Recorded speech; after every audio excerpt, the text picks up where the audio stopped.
close your eyes for a moment and come with me back to England nearly 500 years ago.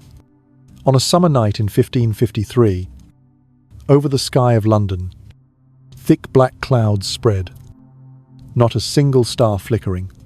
Inside Greenwich Palace, the faint candlelight trembled in the wind, blowing through the cracks of the doors. But what made those who dared to step into this place shudder was not the darkness, nor the vague rustling sounds in the corridors, but the smell, a heavy, suffocating odor of death, seeping into every brick, lingering in every splendid embroidered curtain. It was said that just by crossing the threshold of the king's chamber, that smell would immediately strike, forcing anyone to cover their face. Even those accustomed to the sight of disease and blood in the medieval era, on the large bed covered with velvet, not an aged tyrant, not a warrior after 100 battles, but only a boy, 15 years old. His face was gaunt, the once golden hair now almost gone, his skin turning greyish blue, his eyes sunken deep as if staring into some distant void. This was Edward VI, the only son of Henry VIII, the hope for which an entire dynasty had shed blood and tears to obtain. Remember to bring this child into the world. Henry VIII had defied the Pope, broken away from Rome, and founded a church of his own. He had cast aside and executed 2 queens, even plunging the whole country into religious turmoil, all for the craving of a legitimate son. And when Edward was born in 1537, church bells rang across London. Fireworks, bonfires, a splendid baptism, all seemed to herald a dynasty firmly secured. But perhaps fate had smiled too briefly, for from the moment Edward let out his first cry, his body already carried the seed of destruction. Now, in that damp, cold chamber, the child once seen as the light of the Tudors had become a breathing corpse. His breaths laboured, each cough expelling rotting tissue from his lungs. The hand that once held a pen to write in Latin and Greek was now so swollen he could not grasp a quill. The auburn locks he inherited from his father now lay scattered on the pillow, exposing a scalp ulcerated and festering. And all around, the Tudor court moved like a stage of lies. Outside, they proclaimed the king was recovering, that rumours of his illness were mere fabrications. But inside, the horrific truth spread day by day. The king was decomposing while still alive. Some whispered it was God's punishment. Others saw it as an omen foretelling the collapse of the dynasty.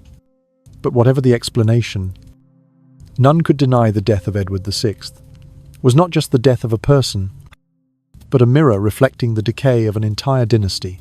That night, in the flickering candlelight, anyone who dared approach the king's bed felt as though standing on the fragile border between 2 worlds. On one side, a boy once called the hope of England. On the other, darkness, stench, and the harsh truth that every light must eventually fade. And this is the story we shall unravel together tonight. The tragic journey of a young king, and the truth behind the glittering propaganda of the Tudor court. On the morning of October 12th, 1537, at Hampton Court Palace, the chapel bells rang out, blending with the fervent prayers of the clergy.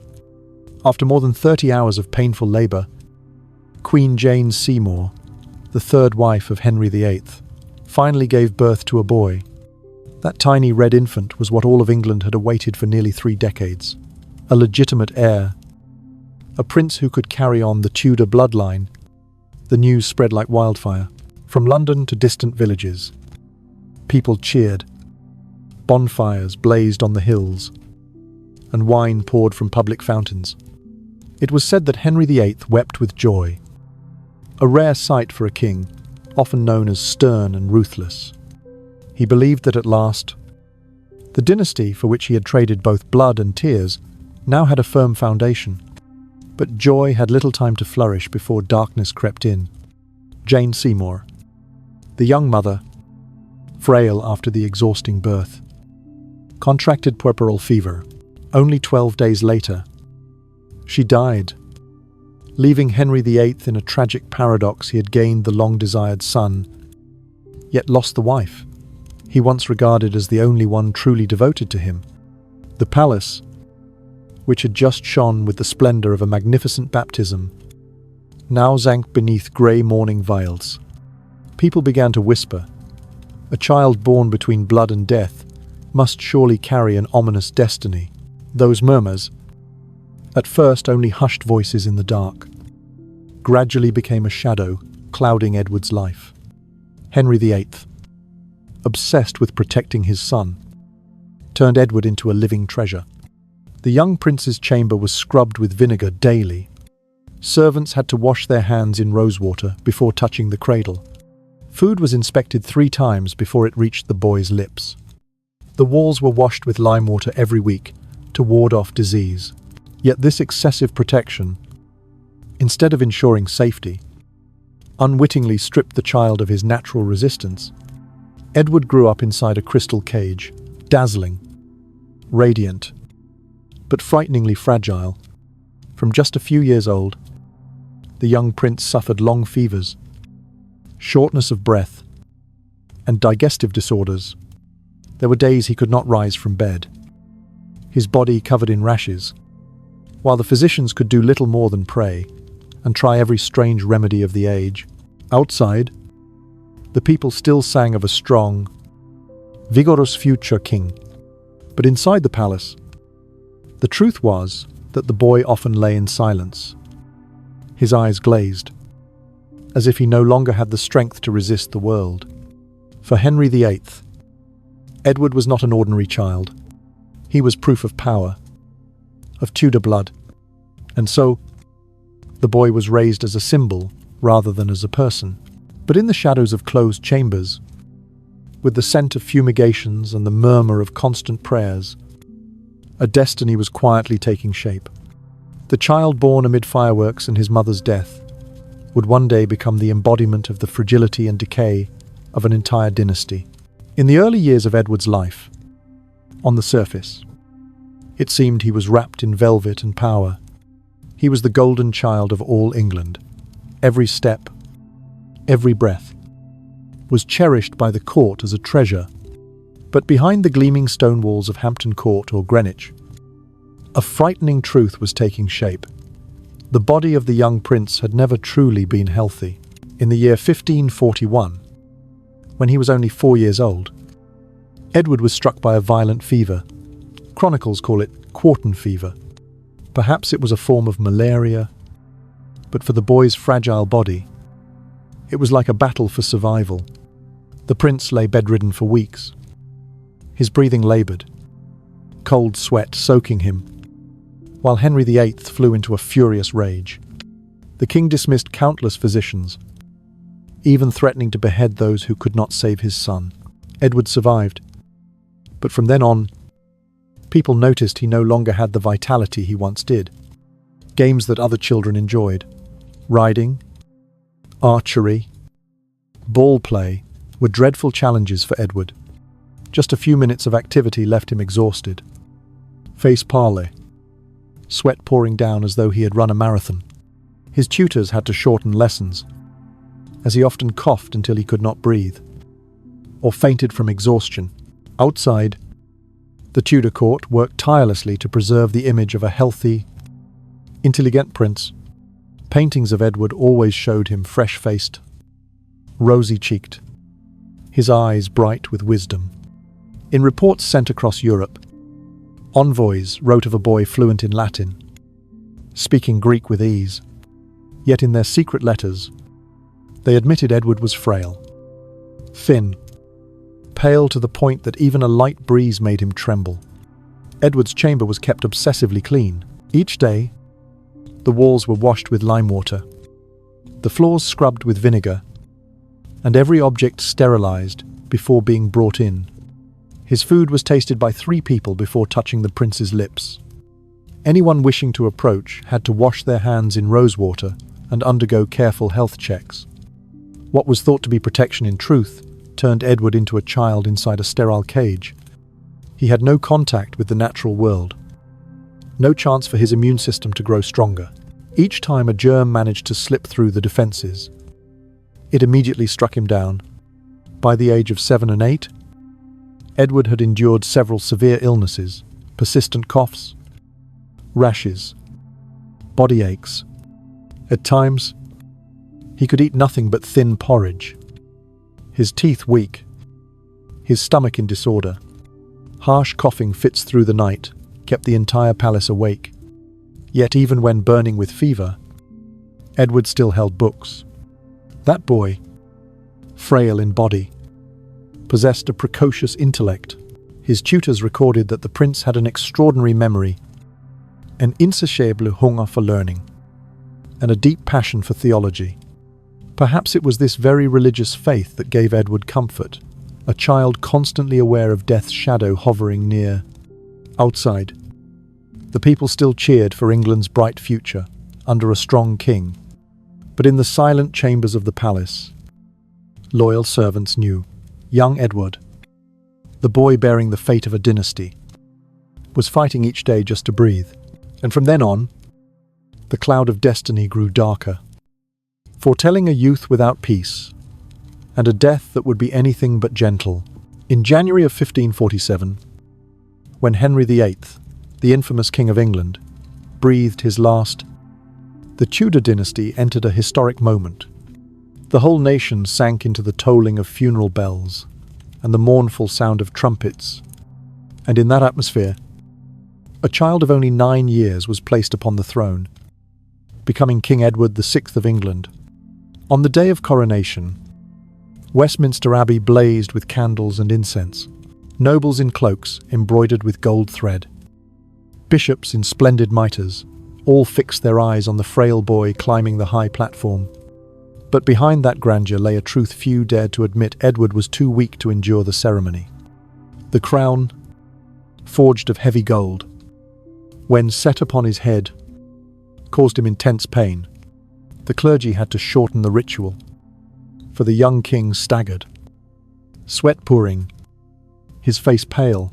During the procession through the city, instead of riding proudly on horseback like rulers before him, Edward was carried on a chair. People on both sides of the road shouted and cheered. But to the boy's eyes, those sounds seemed distant, blurred as if in a fever dream. From that day, England had a king, but only in name. Real power fell into the hands of the adults surrounding the throne. First it was Edward Seymour, the king's uncle, made Duke of Somerset and appointed protector. Later, power shifted to John Dudley, Duke of Northumberland, a cunning and ambitious man. As for Edward, the frail boy with trembling hands, he was turned into a symbol, a holy child to legitimize every command of the men behind the curtain. The Tudor court, long accustomed to deception, became even more theatrical. Painters were ordered to depict Edward as rosy and strong. Chroniclers had to use words like glorious, healthy, and wise whenever writing of the king. Meanwhile, the truth within the palace was entirely different. Edward often braced himself on the chair just to sit upright, his breath short, his eyes shadowed from nights of relentless coughing. At times, during council, the boy sat silently, his trembling hands unable to hold the quill to sign. Courtiers learned to stand close, discreetly supporting his frail body whenever he faltered, so the crowd would not notice his weakness. In the diary of a French envoy, one passage read, "Their king is like a wax statue, beautiful from afar, but up close, one clearly sees it is only a thin shell covering a body in decay." Edward, though only a child, sensed the falsehood. In the few diary pages that remain, he once wrote, "I am like a prisoner within my own palace, sheltered yet confined, revered yet forgotten, as a sickly child." The crown placed upon that boy's head was not a glory, but a burden of gold, colder than any chain. And while the court continued to erect a dazzling facade for all of Europe to see, The shadow of death grew ever larger, lurking behind the small king's back. From the age of 11, tutors recorded that Edward often suffered prolonged coughing fits, sometimes coughing up thin blood. Each time, Tudor physicians explained that it was merely congested blood that needed to be released, then gave the boy doses of medicines mixed with mercury or bitter herbs. But the cough kept returning, persistent as the knocking of death at the door. In the spring of 1550, Edward's body endured a heavy blow.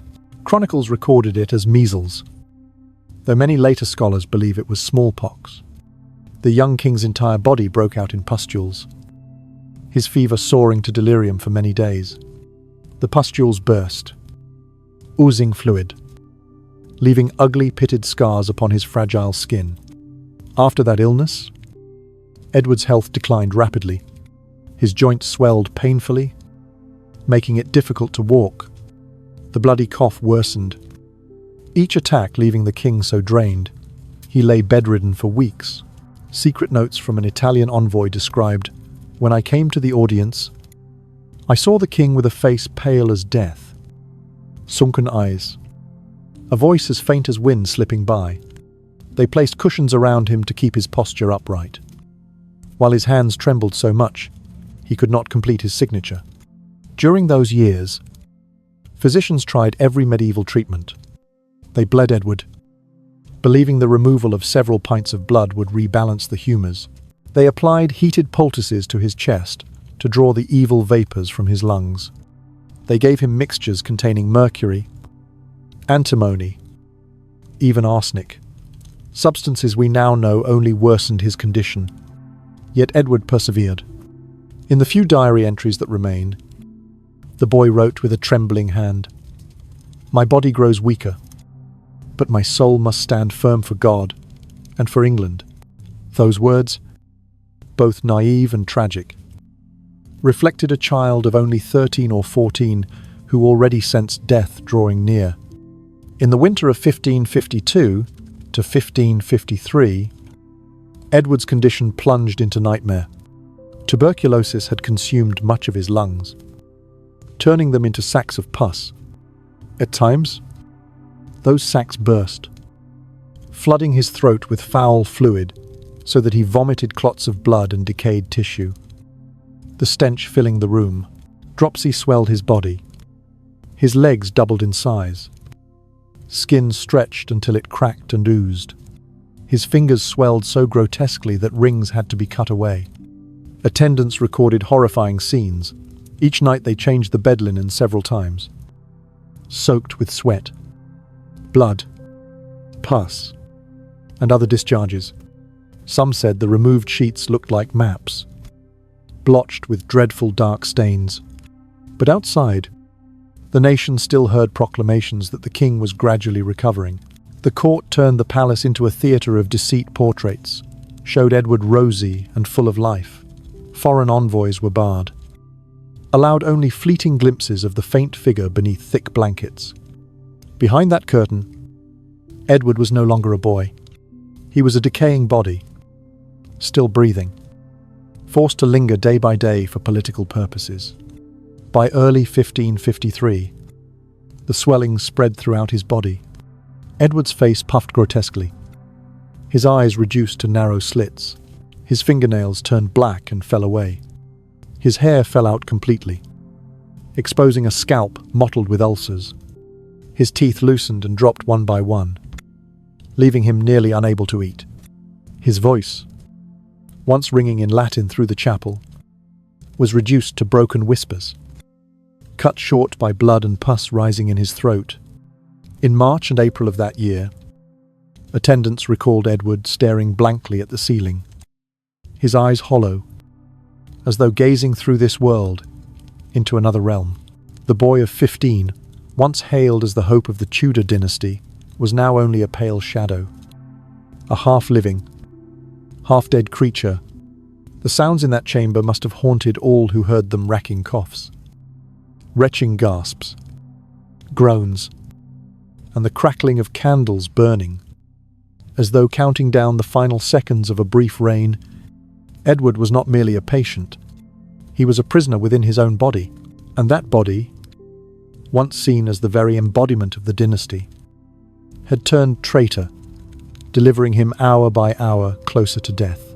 While Edward VI struggled for every breath, while his young body decayed upon the gilded bed, outside, a brutal political chess game was unfolding.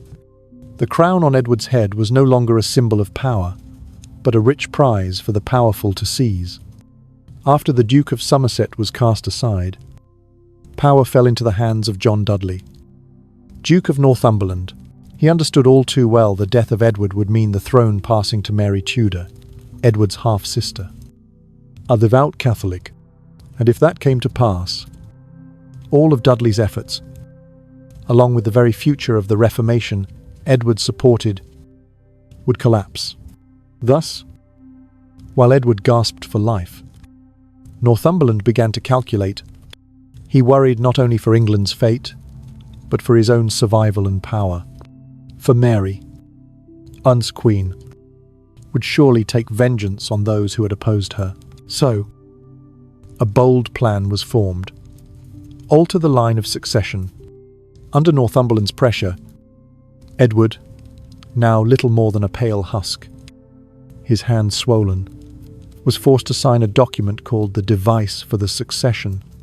This text removed both Mary and Elizabeth from the line, granting the throne instead to Lady Jane Grey, granddaughter of Henry VIII, and daughter-in-law to Northumberland himself. Picture the scene: a 15-year-old boy, hand trembling, pillow soaked in sweat, breath rattling, yet still compelled to hold a pen.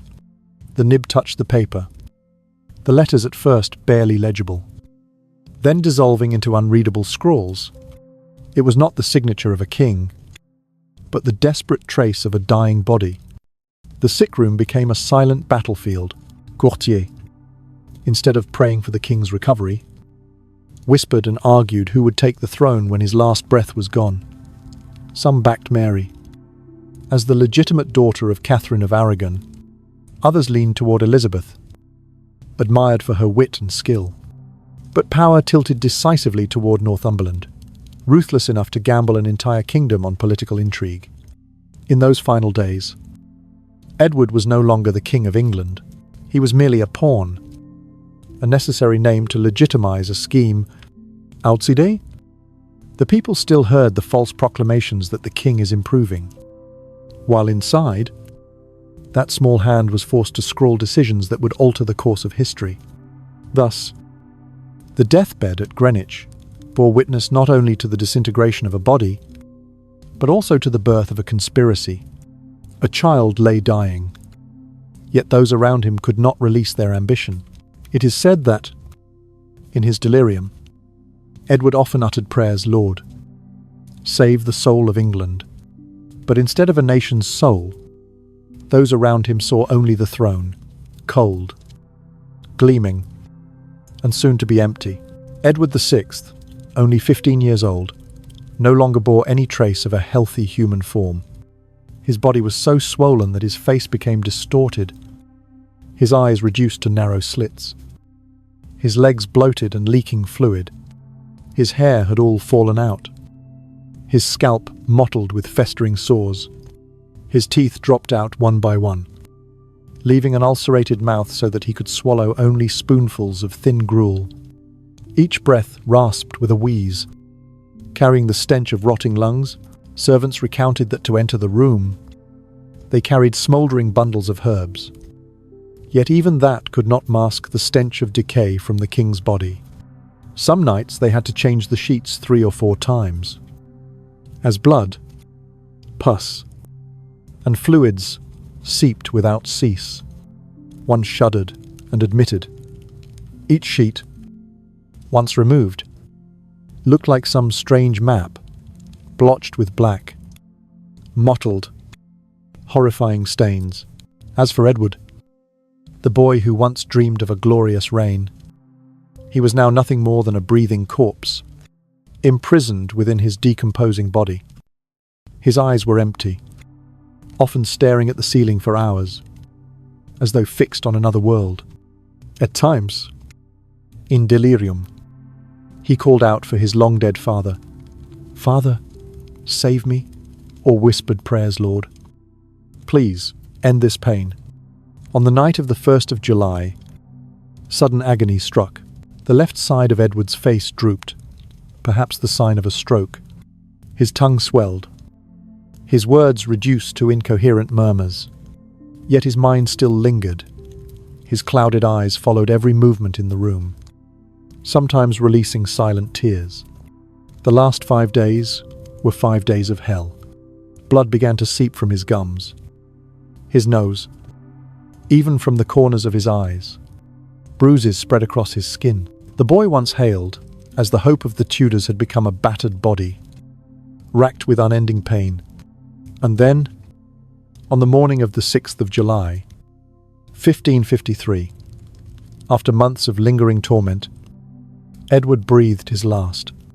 No resounding final words, no aura of a great king, only breaths fading, weaker and weaker, until extinguished like a dying candle. The chamber fell silent. Servants wept in secret. Courtiers wore blank faces, for they had long been prepared for this. And outside, England still did not yet know that the hope for which Henry VIII had sacrificed everything was gone, leaving behind only the stench of death and an empty throne. That death was not a peaceful sleep. It was a disintegration, slow, drawn out, consuming the 15-year-old bit by bit, until nothing remained but silence. When Edward VI breathed his last on the morning of the 6th of July, 1553, everyone in the room understood this. Death could not be announced in the usual way, for the boy's body had already decayed while he was still alive. And now, the corpse itself had become a medical disaster. Physicians and embalmers were hastily summoned, but when they opened Edward's chest to prepare for embalming, a horrifying sight appeared. The lungs were no longer intact. Only masses of necrotic flesh, limp like rotting sponges. The liver had turned a sickly yellow-green, crumbling at the slightest touch. The heart, once the symbol of strength and courage, was swollen to twice its size, riddled with abscesses and white scars. They poured pounds of spices, resins, and perfumes into the body. But it was all in vain. The decomposition had gone too far. The corpse began to swell, gases trapped in the chest, cavity emitting eerie noises, as if the body was still breathing. No one dared allow the people to see the young king's remains. A decision was made: the public lying in state would be cancelled. Instead, an empty coffin, draped in cloth of gold, was placed in the great hall, for the people to bow in mourning. The real body of Edward was locked away in multiple layers of coffin's lead, wood, then lead again. It was sealed hastily, not to protect the king, but to keep the stench from escaping. Some guards later claimed that even after it was sealed, strange groans came from the coffin in truth, only the sound of gas escaping against the metal casing. On certain night, they even saw black fluid seeping from cracks beneath the stone floor, filling the chapel with the reek of death. Such tales were quickly suppressed, yet they lingered in whispers. On the 8th of August, 1553, the funeral was held at Westminster Abbey. It was a splendid ceremony, with banners, music, and robes embroidered in gold thread. But beneath that finery lay a coffin unbearably heavy, containing not only a decaying body, but also the rot of an entire dynasty. The coffin required the 8 strongest guards to carry, for its many layers of casing weighed it down, swollen further by trapped gases inside. When the coffin was lowered into the grave, the rite was hurried. There were no grand displays, no final viewing for the people. That very night, masons were ordered to seal the tomb tightly with stone and mortar, as though fearing the corpse might somehow break free. Some historians believe this haste was not only to hide the state of the body, but also to silence rumors of poisoning. For if people had seen the rotting lungs, the crumbled liver, the puss-swollen heart, they would surely have woven darker suspicions. On the surface, the funeral praised Edward as a new Josiah, the young biblical king who reformed religion but died young. In truth, it was more like a golden veil draped over a corpse that had become the symbol of Tudor decay. And from the cold shadows of Westminster's crypt, whispers began to rise. Was Edward's death the end of Henry VIII's dream? And was that coffin holding only the body of a child? Or also a curse that would haunt an entire dynasty? The death of Edward VI did not only end the life of a child, it unleashed a political storm. The throne of England, the prize Henry VIII had once craved, for which he sacrificed thousands of lives to secure, now became the object of fierce contention between rival powers. By law of succession, the rightful heir was Mary Tudor, Edward's half-sister, daughter of Catherine of Aragon. If not Mary, then the next in line was Elizabeth, daughter of Anne Boleyn. But John Dudley, Duke of Northumberland, had already laid his plans. He persuaded Edward, on his deathbed, with a trembling hand, to sign the device for the succession. According to that document, the crown would pass to Lady Jane Grey, granddaughter of Henry VIII, and daughter-in-law to Northumberland himself. It was a daring gambit, turning a 16-year-old girl into a political pawn, and setting the stage for a tragedy that would last only 9 days. On the 10th of July, 1553, Jane Grey was brought into the Tower of London, clad in royal robes, crowned as queen. But outside, the people gave no support. They knew well that Mary, the daughter of Catherine of Aragon, was the true heir, and Mary was not one to be easily subdued. Within days, thousands of citizens, nobles, and soldiers had rallied to her cause.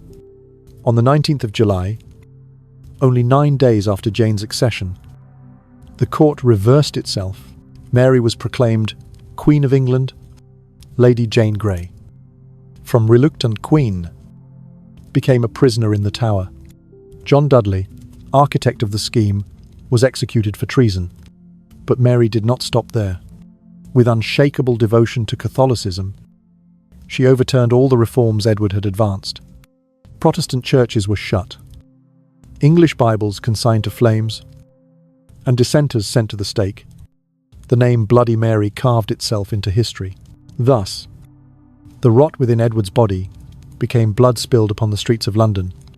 His death did not close an age. It opened one darker, bloodier still. Those who had whispered beside Edward's sickbed were now silent, or headless beneath the axe. The records once praising the boy king as the torch of God were swiftly set aside, replaced with the propaganda of a new regime. And the people, who once lit bonfires to celebrate Edward's birth, now bowed before a queen, with an iron hand and uncompromising faith. That heavy crown, far too much for a child to bear, became the cause for yet more blood to be shed. And in the shadows of Westminster, the leaden coffin holding Edward's remains lay unmoving, a mute witness to the fragility of power and to the terrible price the Tudor dynasty was forced to pay.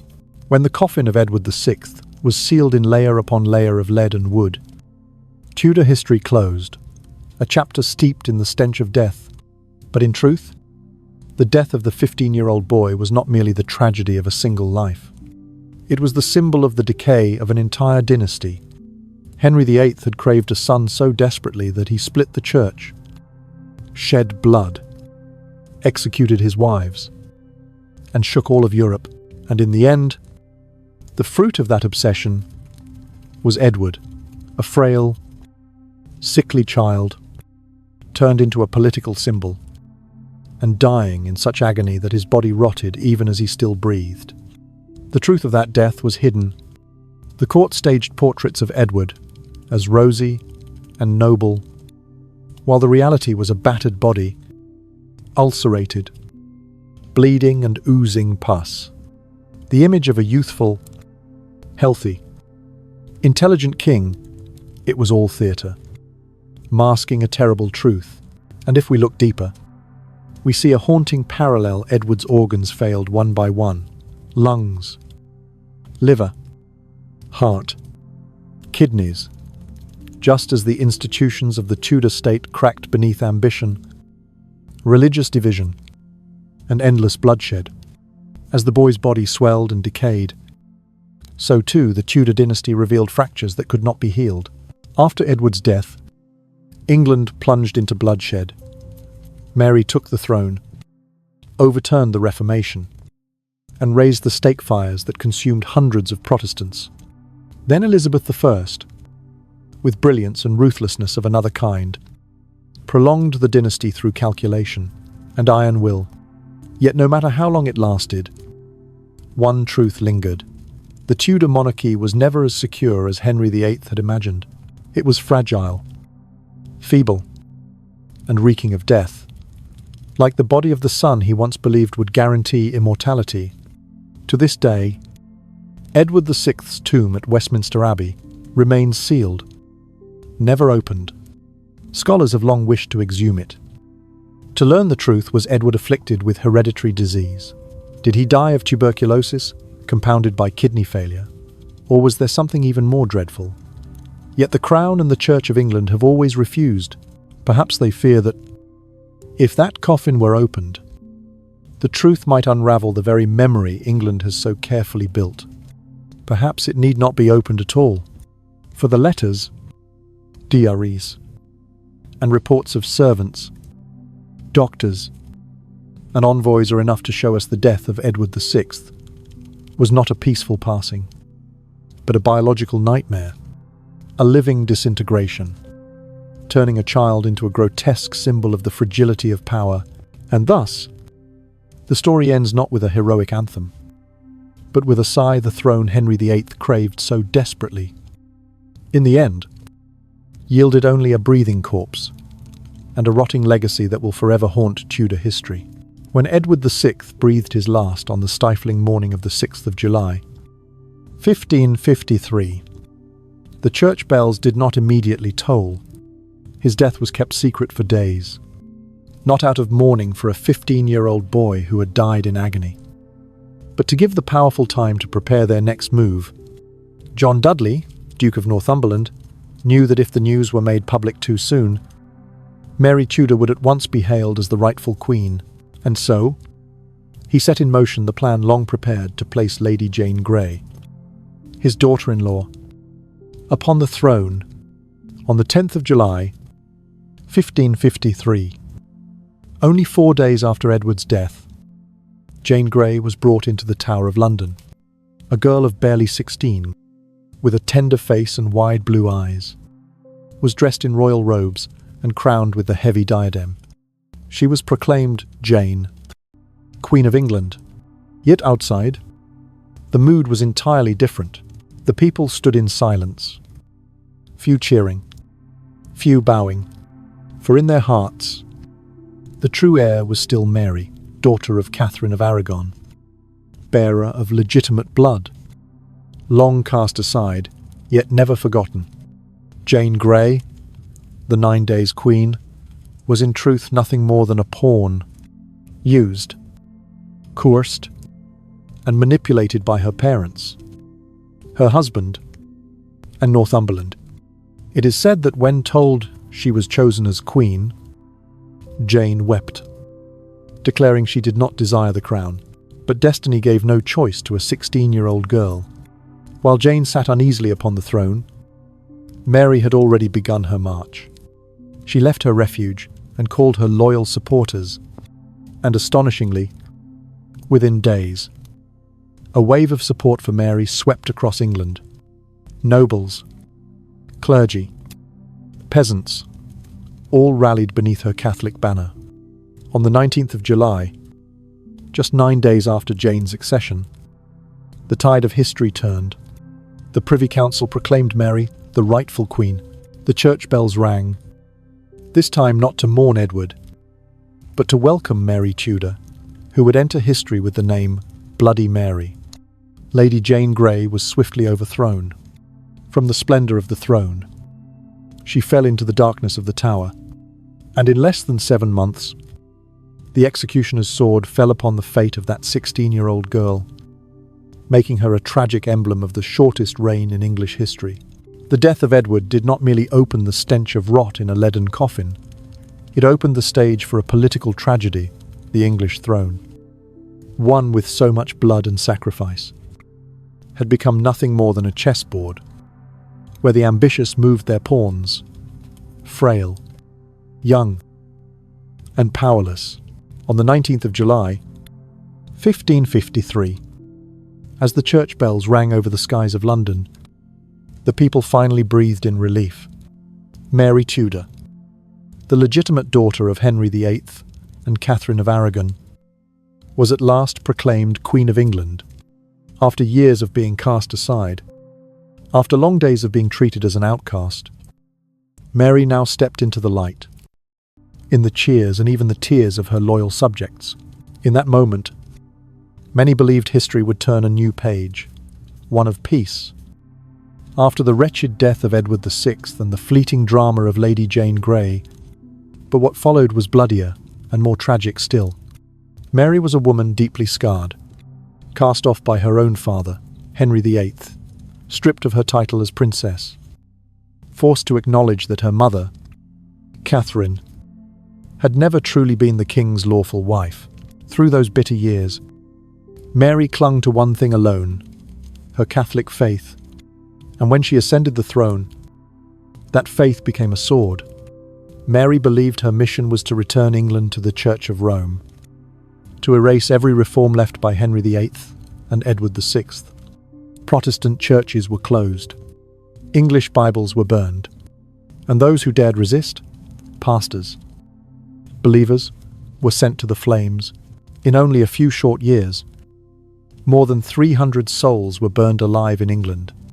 The fires that crackled in the squares consumed not only flesh, but also ignited the name Bloody Mary, forever bound to her reign. Perhaps in Mary's mind, she was doing God's work, purging heresy, bringing salvation to the nation's soul. But in the eyes of the people, the image of their queen quickly became one of blood and smoke, of screams in torment. The bitter truth was that Mary, once abandoned by her father and the court, now became the very hand that spread fear, to defend the one faith she deemed the only truth.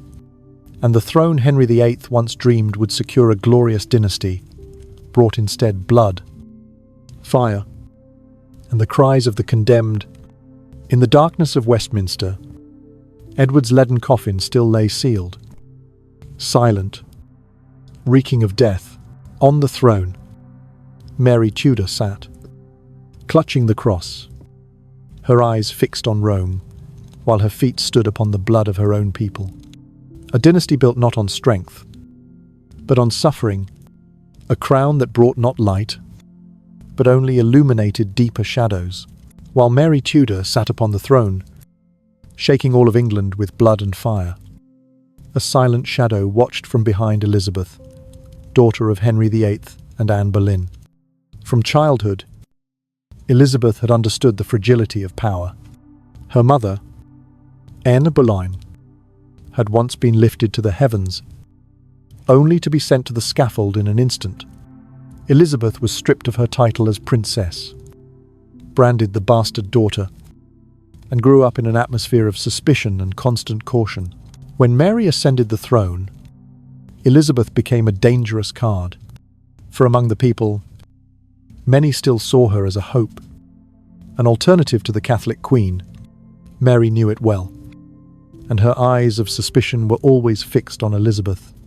Once, Elizabeth was summoned to London and confined in the Tower. She had to walk beneath those cold stone walls, where the blood of so many had been spilled. It is said that as she passed through the Tower gate, Elizabeth looked up and whispered, "I know many walk into this place and never return, but I will live." And Elizabeth did live. She kept silent, observed, concealed her true thoughts. While Mary sent hundreds to the flames, Elizabeth waited with patience.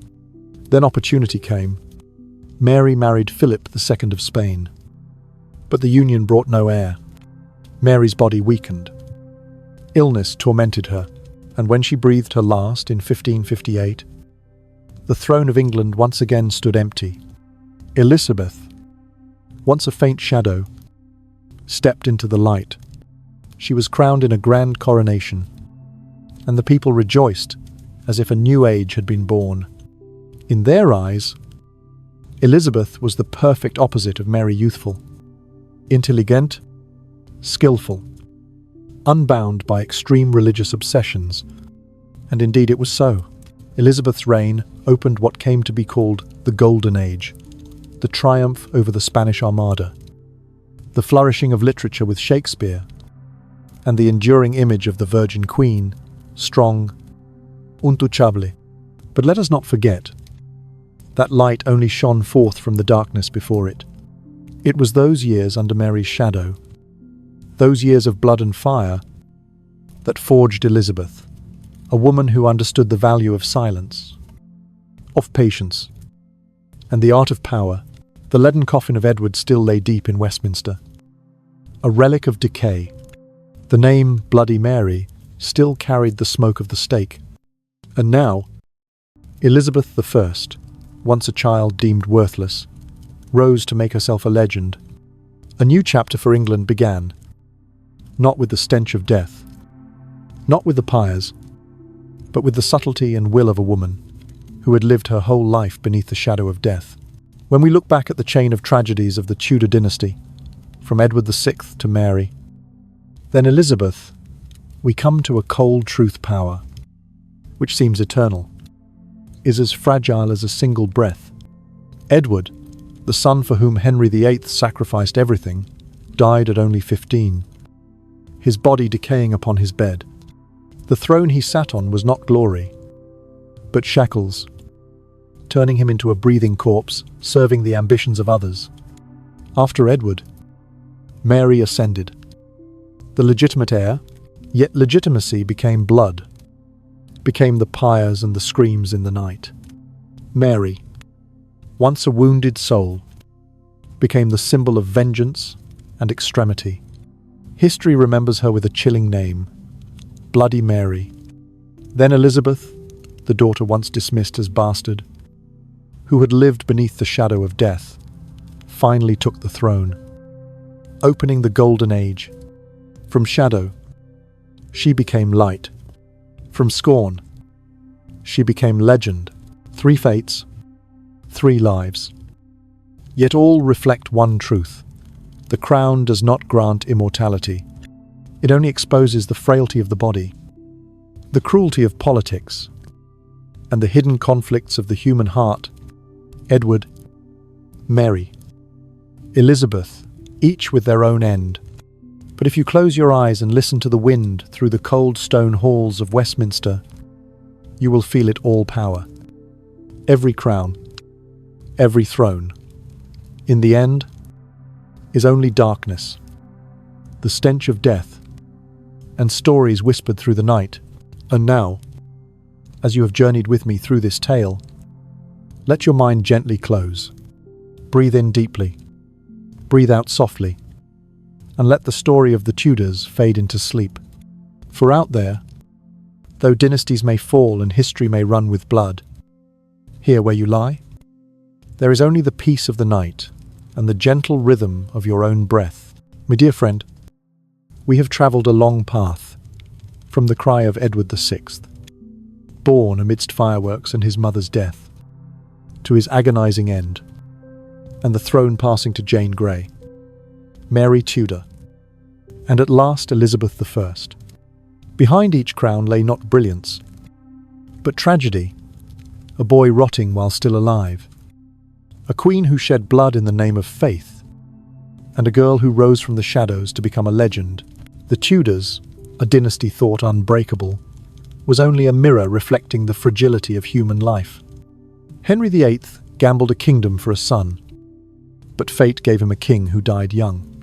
Power, ambition, faith, all fade, leaving only stories like distant echoes in the night. And you, As you close your eyes, let those echoes recede like waves retreating from the shore. For though history bleeds, in this moment, you can choose peace for yourself. Let sleep come, gentle as a candle's flame fading, and let the shadows of the Tudors drift away, leaving only stillness and the quiet rhythm of your breath. Sleep well.